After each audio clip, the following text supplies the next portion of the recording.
Welcome, welcome, everyone. This is Free School Black Studies, the Learning Series. If you were here last week, welcome back. If this is your first time, warm greetings. I hope that you will return again. I'm Professor Dee Boos, and I will be your learning facilitator and guide for this program. So, this is the second in a video lecture series. And our goal here is to develop an understanding of Black studies through a study of liberation questions. Last week, we began our study with Rosa Parks, and we were attempting to understand Rosa Parks as a liberatory figure with the question, how and why do liberatory figures get reappropriated, and how does it affect Black lives? So that was our first question with Rosa Parks. Today, we're going to move on to discuss a new question and a new figure.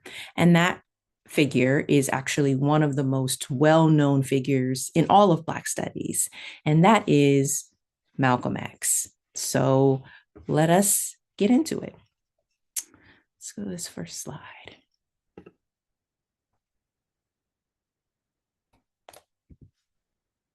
So quick review. Last week, if you recall, I offered a couple of frameworks for understanding the objectives of Black studies. And I offered my own as this: a body of knowledge that centers Black people, histories, and experiences in the modern world, and is oriented towards the pursuit of freedom and well-being in the world. Okay, so that's the definition of Black studies that I am working with. And it's important because, let's see if we can get to the next slide. I am going to begin today by arguing that Malcolm X spent his political life engaged in an effort to pursue Black freedom and well-being by pursuing Black nationalism. Okay, so getting to freedom and well-being by pursuing Black nationalism. And Malcolm X asserted a Black nationalism that called for the following elements. One, Black self-determination politically and economically. Two, militants in pursuit of freedom and self-defense. Three, Black self-love, self-help, and pride. And four, Black internationalist activism in support of human rights and dignity.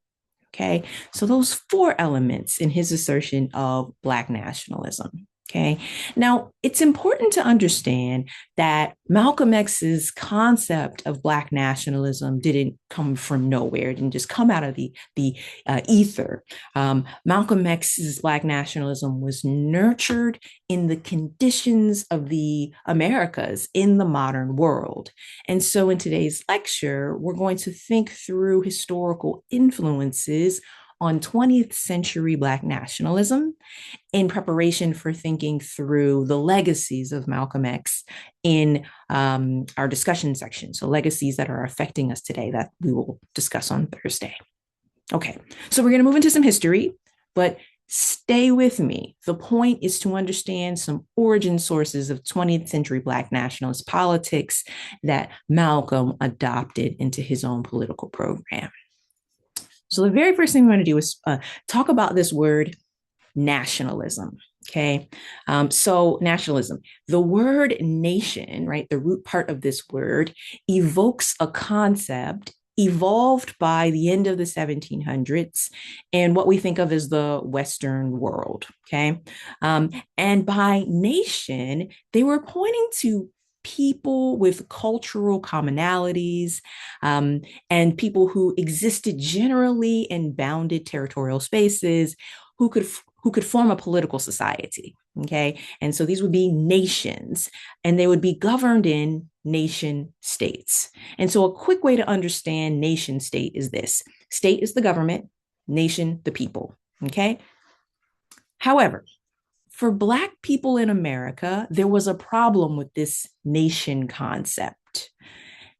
The issue here is that Black people in America were a kidnapped people. They were enslaved or they were potentially subject to enslavement. And as a group, Black Americans were marked excluded from the nation and the state. It meant to be lower than a colonial subject. It was to possess a non status, to be lacking in power and protections. In fact, in the 1960s, Malcolm X critiques this very problem. He's going to go ahead and say that there's no second class citizens, only free people and slaves, right? He famously says this, right? But anyway, I'm getting ahead of myself. Let's stay in the history lesson a little bit longer here, right? So we have Black people who have an outsider status even into the late 1700s. And this is the era of revolutions, right? Citizen rights, new republics. This is the time of the American Revolution. This is the time of the French Revolution. Yet, Black people in the New World are suffering under the brutality and dehumanization of slavery and racist oppression still. Things are bad. They're bad. But a bright light came upon the horizon from the Caribbean. In the 1790s, in a place called Saint Domingue, slave rebellions kicked off and kept going, eventually becoming a revolutionary war against slavery and then a fight for independence from French colonial control. And in a remarkable series of events, enslaved people managed to throw off their chains, fight back against their allies, and win. And they established Haiti, the first Black republic on January 1st, 1804. All right, so let's see if we can get a slide here. So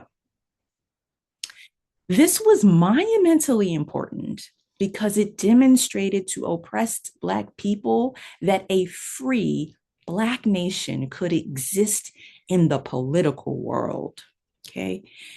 Notably, Black people in the new United States had already been forming themselves as a cultural nation, right? We had disparate people, African people from the continent coming, right? And over time, they become an African American people. And the way that you see this expressed in this time is through the creation of new Black institutions like Black run schools, Black run churches, Black run newspapers, and social societies. These places cultivated community and shared culture, and these things are essential to viewing oneself as a nation. Okay, bearing that in mind, let's now fast forward into the 19th century to learn more about the formation of Black nationalism. Let's see. So, an early important figure in Black nationalism, a foundational figure, I would say, is Martin Delany. Martin Delany was born free in 1812 in Virginia to a free mother and an enslaved father. He grew up to become a prominent abolitionist, a newspaper editor, a soldier, a Black political figure. And by the time that Martin Delany is an adult, Black America has even more established community institutions. And he's able to harness these institutions to express himself, right? And so he begins to publicly express his view that Black people are concretely a nation of people with their own ideas, interests, and wills. In fact, as the fight over slavery and the road to the US Civil War intensified, Delany explicitly argued in 1852 that Black people needed to determine their own political destinies.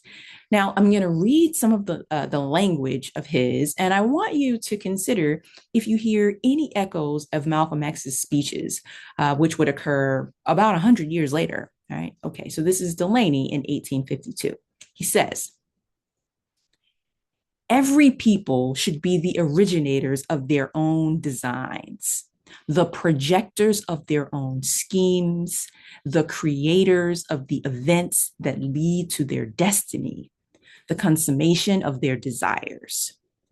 Situated as we are in the United States, many and almost insurmountable obstacles present themselves. We are 4.5 million in number, free and bond, 600,000 free, 3.5 million bond. We have native hearts and virtues, just as other nations, which in their pristine purity are noble, potent, and worthy of example. We are a nation within a nation, but we have been by our oppressors despoiled of our purity and corrupted in our native characteristics, so that we haven't inherited their vices, but few of their virtues, leaving us in character really a broken people. Being distinguished by complexion, we are still singled out, although having merged in the habits and customs of our oppressors, as a distinct nation of people. The claims of no people, according to established policy and usage, are respected by any nation until they are presented in a national capacity. Okay. So here we have Delaney saying Black people in America are a nation of people already, but they can only command respect in the world and choose their own destiny in the world by asserting themselves as a Black nation. Okay. Excuse me, to fulfill the goal of creating a Black nation, Martin Delany called for Black people to build it, to build the nation, and even immigrate elsewhere if necessary to do so, right? So this is what Martin Delany called for, but he himself actually ended up dying in Ohio in 1885. All right, let's move. Another prominent Black nationalist of this time was Henry Highland Garnett. Garnett started life in Maryland in 1815. He was born enslaved, but he and his family fled and escaped slavery. The Garnetts then lived in New York, but as escapees, and so they were constantly subject to recapture. In time, Garnett grew up and became a preacher and an abolitionist, and his speeches could be fiery. He offered a militant pursuit of Black freedom. Consider his 1843 speech to the National Negro Convention. It was called Address to the Slaves of the United States of America. Okay, so he's speaking directly to the slaves, well, as directly as you can for a convention. So he says this, quote, in every man's mind, the good seeds of liberty are planted. And he who brings his fellow down so low as to make him contented with a condition of slavery commits the highest crime against God and man. Brethren, your oppressors aim to do this. They endeavor to make you as much like brutes as possible. When they have blinded the eyes of your mind, when they have embittered the sweet waters of life, when they have shut out the light which shines from the word of God, then, and not till then, has American slavery done its perfect work. To such degradation, it is sinful in the extreme for you to make voluntary submission. The divine commandments you are in duty bound to reverence and obey. If you do not obey them, you will surely meet with the displeasure of the Almighty. He requires you to love him supremely and your neighbor as yourself, to keep the Sabbath day holy, to search the scriptures, and to bring up your children with respect for his laws, and to worship no other God but him. But slavery sets all these at naught and hurls defiance in the face of Jehovah. The forlorn condition in which you are placed does not destroy your moral obligation to God. You are not certain of heaven because you suffer yourselves to remain in a state of slavery where you cannot obey the commandments of the sovereign in the universe. Your condition does not absolve you from your moral obligation. The diabolical injustice by which your liberties are cloven down, neither God nor angels or just men command you to suffer for a single moment.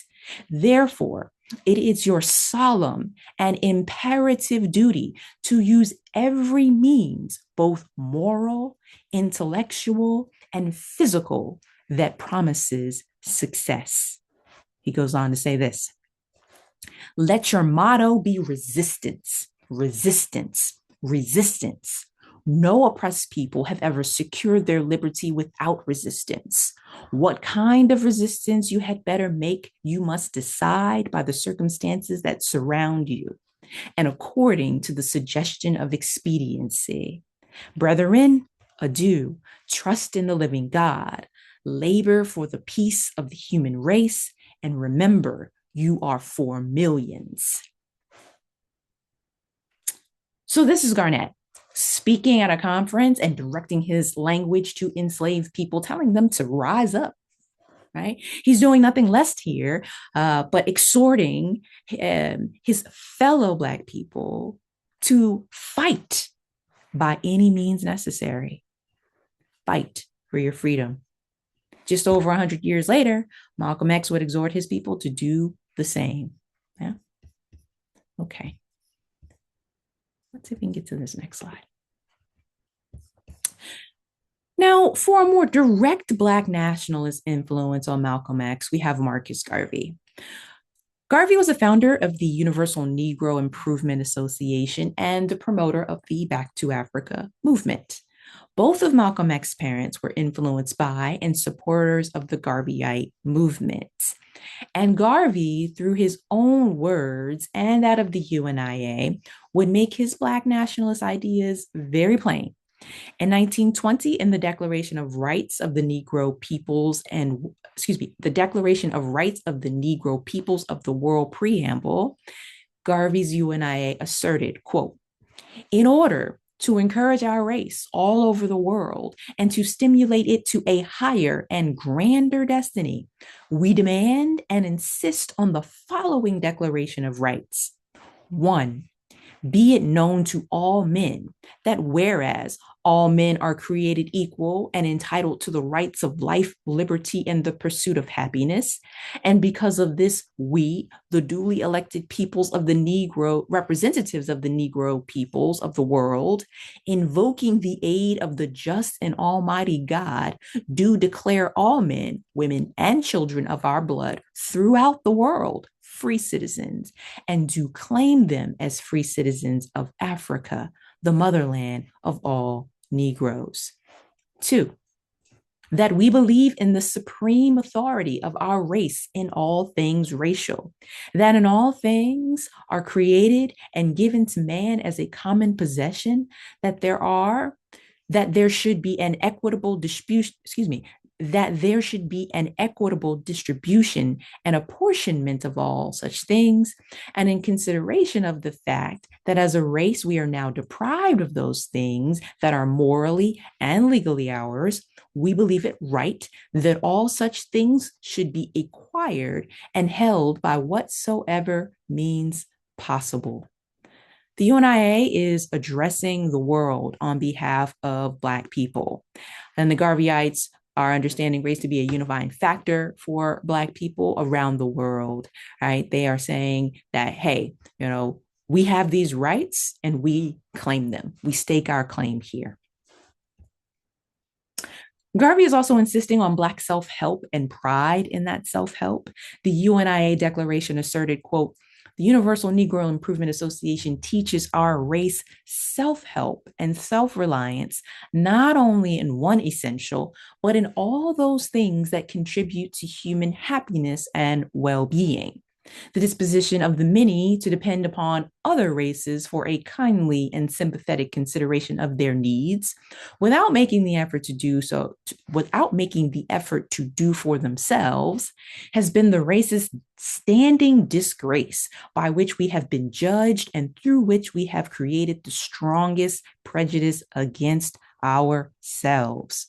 Right. So he is saying very, very strongly here, right, that we must be a people who do for ourselves, and to do less than that is to invite prejudice against ourselves. Right. So by the 1960s, Malcolm is going to echo these points, proclaiming that Black people need to stop begging white America for jobs and respect.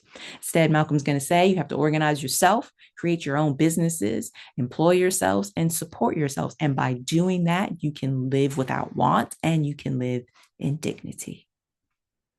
Okay, let me say just a few more things about Marcus Garvey and then move on. In his Black nationalist activism, Garvey was a confident and proud man, unconcerned with any Black people who might take offense or disagree with his political stances. For example, in 1937, speaking of his Back to Africa movement, Garvey said this, quote, "We of the UNIA are no watermelon babies. We are men standing erect and looking God in the face and speaking as men. When we talk of African redemption, the watermelon Negro thinks we are mad, but the serious Negro understands." Okay. Now, such a stance makes me think of Malcolm X, right? Because he's standing in the 1960s before these Black crowds, and he's boldly telling them about the house Negro and the field Negro. And just like Garvey, Malcolm is not concerned with holding his tongue one bit if he felt that he had a truth to tell. Now, there are more famous quotes from Garvey to Black people that help illuminate his Black nationalist politics. And one of them includes this exhortation: "Up, up, you mighty people, you can accomplish what you will." Right? It's one of his famous ones here. And then there's this gem that Garvey expressed as an article of faith that Bob Marley later made into a global anthem. Garvey said this. He said, quote, "We are going to emancipate ourselves from mental slavery because whilst others might free the body, none but ourselves can free the mind." Okay. So we know from Malcolm X's biography that the most salient influence on his transformation into a political force was his conversion to Islam under the Nation of Islam. And the Nation of Islam that Malcolm joined in 1953 was also Black nationalists. And why do I say that? The Nation of Islam, headed by Elijah Muhammad, offered a Black religious institution in which Black people would aim to remove themselves from the wider white world and build their own communities, businesses, schools, even defense force, and thus be self-reliant and self-directed. It also taught that the world was made up of white devils, right? So I want you to consider this excerpt from Malcolm X by, he's doing this speech at a rally in Harlem in 1960, okay? So he says this, quote, "Why do we want some land of our own? Because land is essential to freedom. How else can 20 million Black people, who now constitute a nation in our own right, a nation within a nation, expect to survive forever in a land where we are the last ones hired and the first ones fired, simply because we have no land of our own? For over 400 years, we have been very faithful to our American slave masters.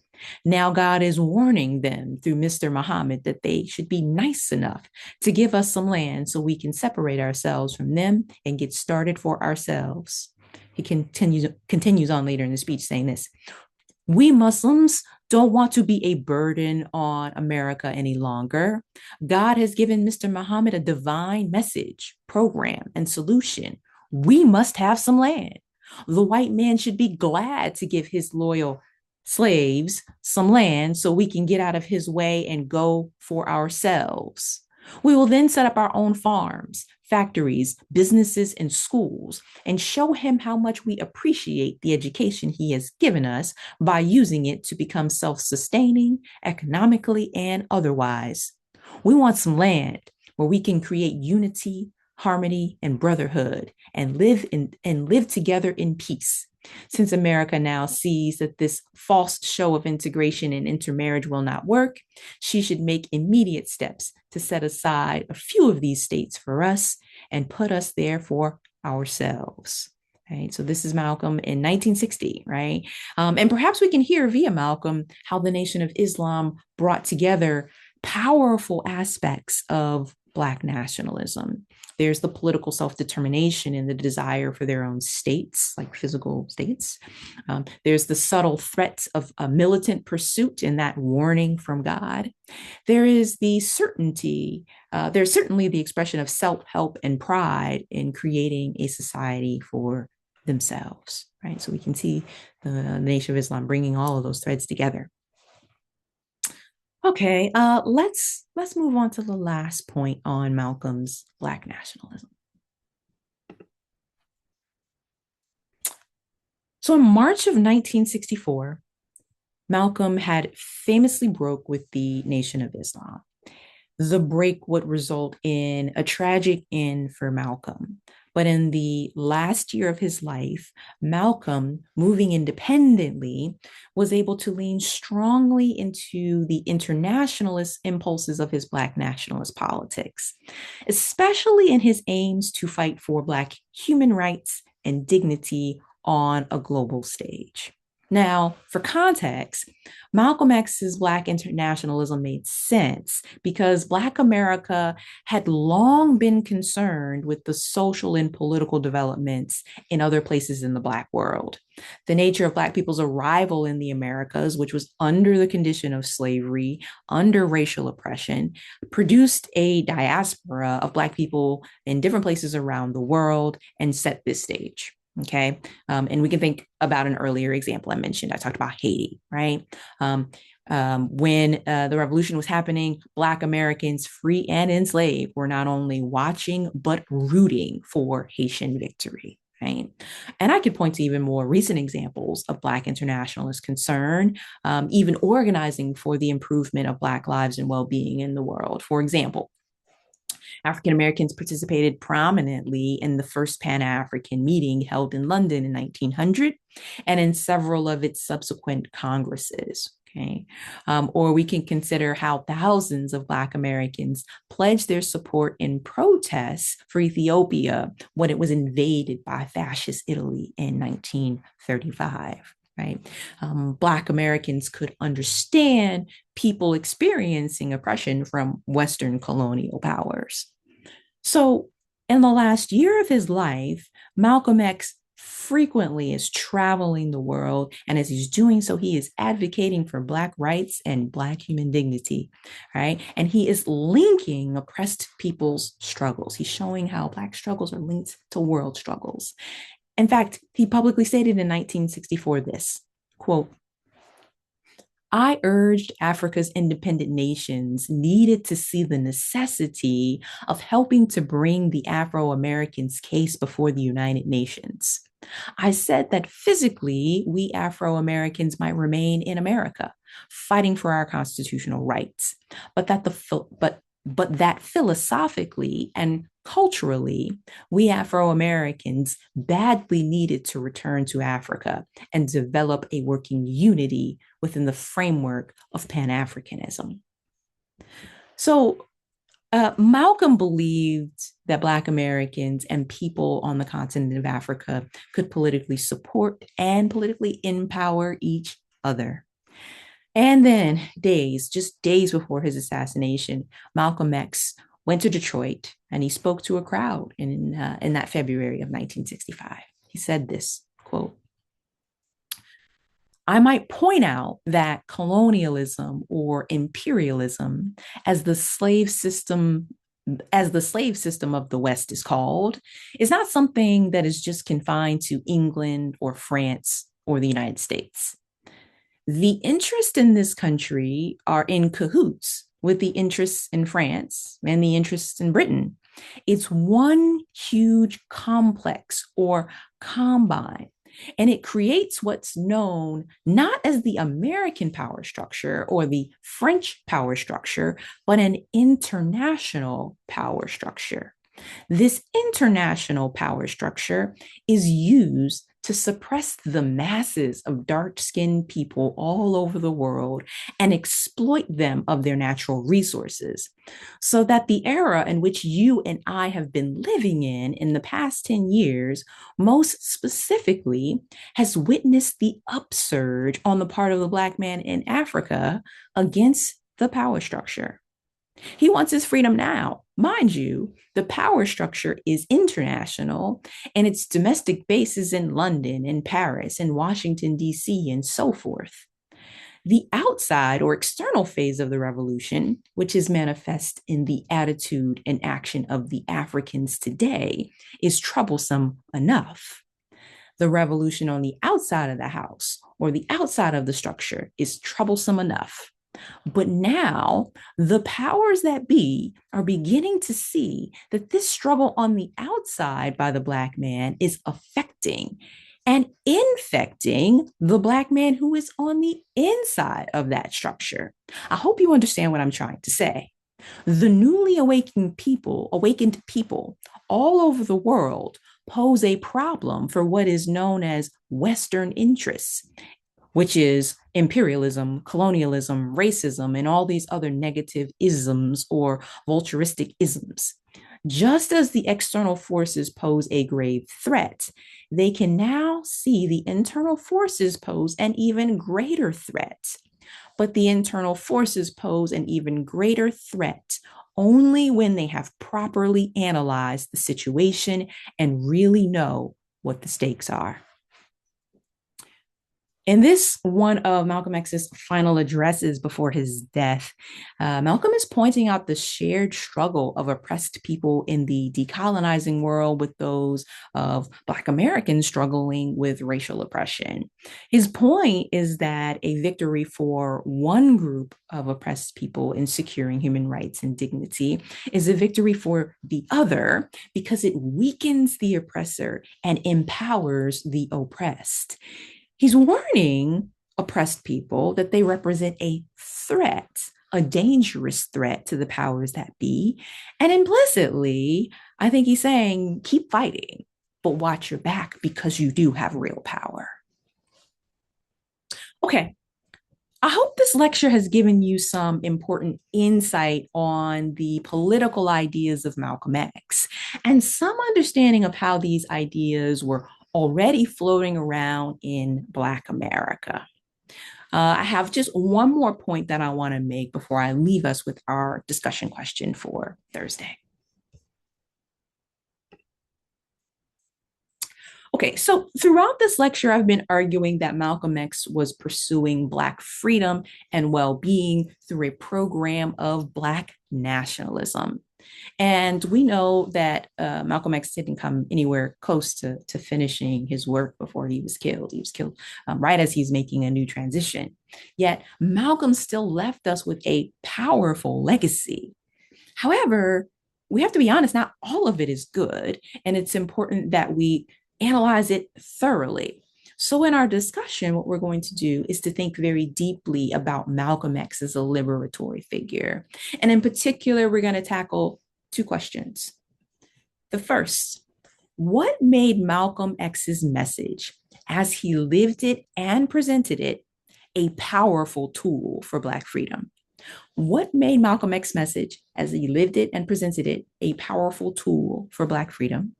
And the second question, what about his message, as he lived it and presented it, has had negative effects for Black freedom?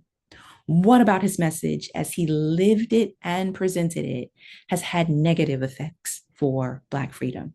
We're going to get into the discussion. And so I'm looking forward to seeing you all on Thursday and getting into it. But for now, that's all I have. So until soon, each one, teach one. Peace.